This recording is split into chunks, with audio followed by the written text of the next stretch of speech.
Good morning. It's Tuesday, which means it's stream day, but there are a few things lining up before I start. One, I'm sucking on one of these things to hold back the sore throat. Two, I'm waiting on the rest of my costume because in today's stream, I am role-playing as a French artist. I'm playing the game Passepartout, I think that's how it's pronounced, who is a starving artist who is feeding his addiction to baguettes and red wine by selling art. So I have a few props, as you may have noticed. I have some red wine and some baguettes. I have a skivvy, or I don't know what you call it, turtleneck, a scarf, and fake glasses. And I'm awaiting my beret, which is a very key part of the costume, and here it is now. Okay, and now I should be ready to start. What a chaotic morning. Okay, here it is, my beret, courtesy of my mother. Thank you, Mum. You're hopefully not gonna regret this. You might regret it. I won't break your beret, but I will make a fool of myself on the internet. But that is your son's job, so sorry about that.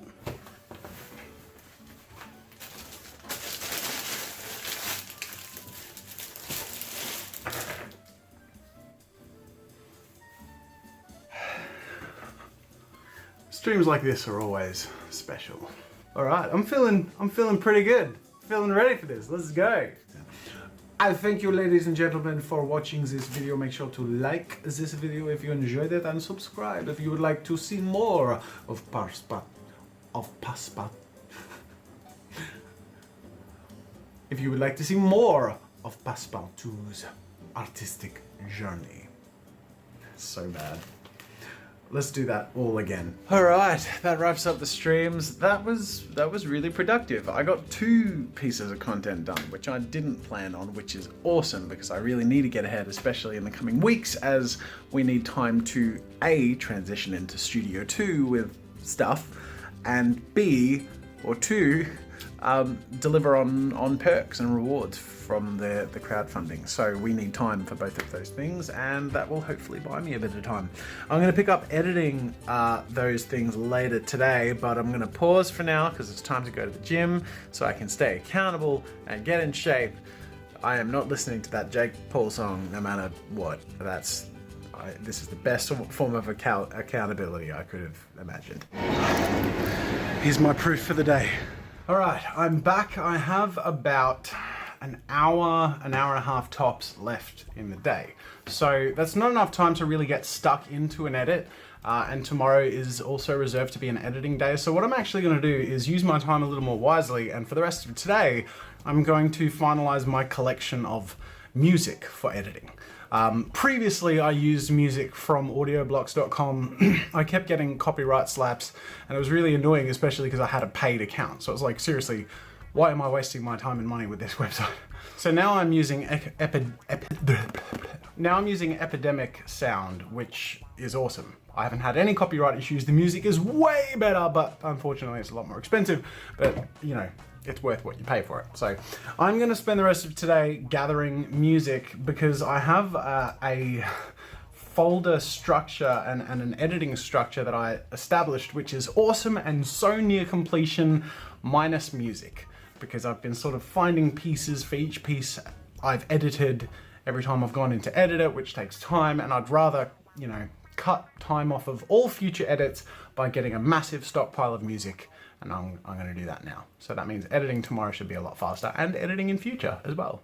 So the way I've currently set up my music library is I have these subfolded category things, which, I don't know, it's just my way of thinking about the music categories I need as I need them in editing. So if I need something funky, I'll go in here. Obviously, some of these folders have a lot less than others, so there's only one funky song, but there's a lot more, say, cinematic epic songs.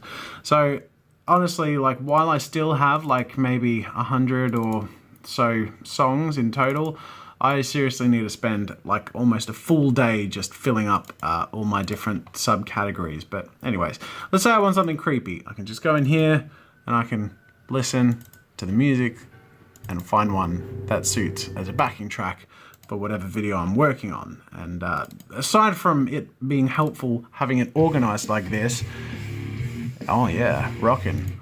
It also means that I can access all of my music library pretty easily, and it's all guaranteed to not be slapped with copyright. So I still need to come back to this and add a whole bunch more, but for now I've got enough to keep me going for a week or two. So the way I have my editing set up working at the moment, which after a lot of fine tuning I have to a place I'm pretty happy with, is I have this core folder with work in progress videos, and once I've finished editing one I just throw them over to a different hard drive as an archive. But there's this folder here, assets, and that's basically everything I need for all my edits. And basically if I need to travel somewhere, all I need to do is take this assets folder and this 00-00-00 raw folder, which is sort of like my template, and that will have everything I need to work in. So this in this raw folder is just a file, it's just a Premiere file, which is this template, which has everything I need from all of the in-video assets, overlays and outros and all that stuff. And it has all of the assets that I use in my editing, such as all of the music that I've just added. So there's a whole bunch more in here, and there will be a whole bunch more soon. And then, yeah, editing and creating new edits, it should be really easy now because each single video has its own altered version of this raw file. So basically, for example, I can copy this raw Premiere file, and for the videos I edited today, I can paste in here, and I can rename it. Usually I use this naming convention, which is the date in reverse order, so that it's always in the order of when I recorded it. So 17 being the year, then the month, then the day. And then I rename the Premiere file that, and there we have it. That's my Premiere file for that edit. So I'm going to close this template, and now I can open this Passepartout edit file. Voila, this opens. It doesn't take very long to open because it's just a self-contained file. Previously, I had all of my edits in one Premiere file, and that took ages to open. Whereas now I have this blank template, I can just click and drag my new files into the video folder of this file, of this Premiere file, and that's copied in my recordings for today. And that's processing them, and I can go straight into editing. And I've got all my assets ready to use. And the cool thing about this is once I've finished an edit, I can put it into an archive and I don't need to clog space, because as you can see, this alone is 63 gigs for one video. So once I've finished this edit and it's released, I'll throw that into an archive, keep my C drive nice and clean and empty, and keep this space cycling through the current and work in progress content. You can see a few of the videos that have yet to be edited or put out there. Anyway, I hope you found that stuff sort of interesting. I really enjoy refining my editing setup and making everything super efficient, because as the content on my channel gets more ambitious and the production values increase, so does the workload, and efficiency enables me to actually achieve and work hard and get stuff done, even though the workload increases. It makes it more doable. So anyways, the question of the day, I was going to take one from Dystopian Herald, who asked if I would consider playing Passepartout, but I guess today's vlog already has answered that.